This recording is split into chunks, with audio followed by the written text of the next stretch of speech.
Apa kabar Pak Rudiana? Kebungkaman Pak Rudiana selama ini berakhir dengan pemeriksaan Propam.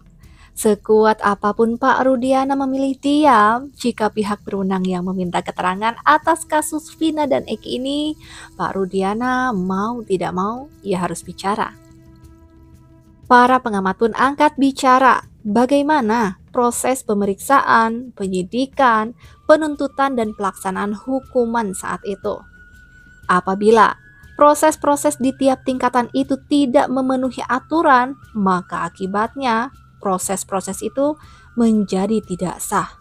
Nah, kalau nanti terbukti menyalahi prosedur, berarti segala proses yang dilakukan dulu akan digugurkan dong. Dan memulai kembali kasus ini dari nol. Tapi jelas, memulai membedah lagi suatu kasus yang telah terjadi 8 tahun ke belakang ini pasti lebih sulit. Karena mungkin sebagian alat bukti pasti sudah hilang. Tjordi Sitompul bilang, harusnya sebelum dinyatakan lengkap, kejaksaan itu harusnya meneliti baik prosedur maupun substansinya.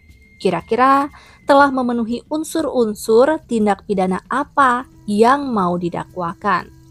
Undang-undang itu sudah mendesain ada check and balance, jadi seharusnya di setiap tingkatan itu ada cek, ada kontrol. Dan di pengadilan, hakim itu mestinya mendengarkan keterangan saksi dan terdakwa yang diberikan di muka pengadilan. Maka, hakim harusnya tidak semata-mata percaya saja terhadap BAP demi mencari kebenaran. Nah, sedangkan yang kita dengar kemarin dari keterangan kakaknya Saka Tatal saat di persidangan, walaupun terdakwa dan saksi mencoba menceritakan kejadian sebenarnya menurut versi mereka, para terdakwa dan saksi ini malah terus diarahkan ke BAP lagi. Seolah mereka tidak diberi kesempatan untuk bercerita hal lain yang tidak bersangkutan dengan BAP. Berarti tidak terjadi check and balance ya di sini. Kalau ternyata pemberkasan itu tidak sah karena dianggap tidak memenuhi aturan, maka semua orang yang terkait dalam kasus Vina di tahun 2016 kemarin bisa dibebaskan. Dan pemeriksaan Pak Rudiana yang dilakukan kemarin itu atas dasar pelanggaran hukum atau pelanggaran etik. Tentu tim audit investigasi akan menelusuri dari awal mulanya untuk mengungkap temuan-temuan yang baru. Apakah ada koordinasi antara Kasat Narkoba yang adalah ayah korban dengan Kasat Reskrim? Kalau memang ada koordinasi, bentuknya seperti apa?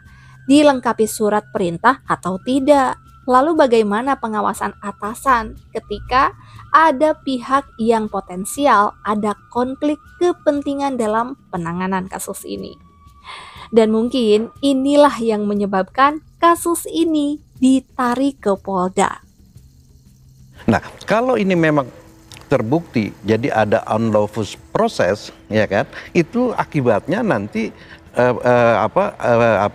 bisa semua proses-proses yang itu menjadi tidak sah. Karena begini, ya kan? Nah, mestinya sebelum dinyatakan lengkap P21, kejaksaan itu kan mestinya meneliti, ya, baik prosedur maupun substansinya telah memenuhi unsur-unsur kira-kira tindak pidana apa yang mau didakwakan. Apakah pemeriksaannya Pak Rudiana itu karena pelanggaran hukum atau pelanggaran etik? Kuasa hukum Vina mengatakan, saat proses hukum kasus Vina dan Eki dilakukan di tahun 2016, keluarga dari pihak Vina seolah hanya dibuat untuk mengikuti prosesnya saja. Misalnya seperti pas jadwal sidang, mereka datang. Pas dimintai keterangan, mereka datang. Hanya sebatas begitu saja, tidak ada peran khusus seperti yang lain. Mungkin maksudnya di sini pihak keluarga Vina pun tidak ada komunikasi yang intens dengan Pak Rudiana, ayahnya Eki, yang anaknya sama-sama menjadi korban ya.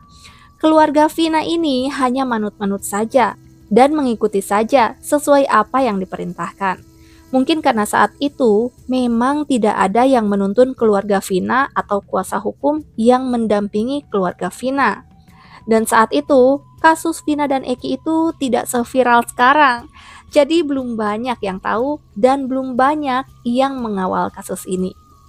Dan setelah kasus ini viral kembali, pihak keluarga Vina belum ada lagi komunikasi dengan Pak Rudiana ayahnya Eki. Bahkan Pak Rudiana tidak menggubris ajakan koordinasi dari Hotman Paris yang saat ini menjadi tim kuasa hukumnya Vina.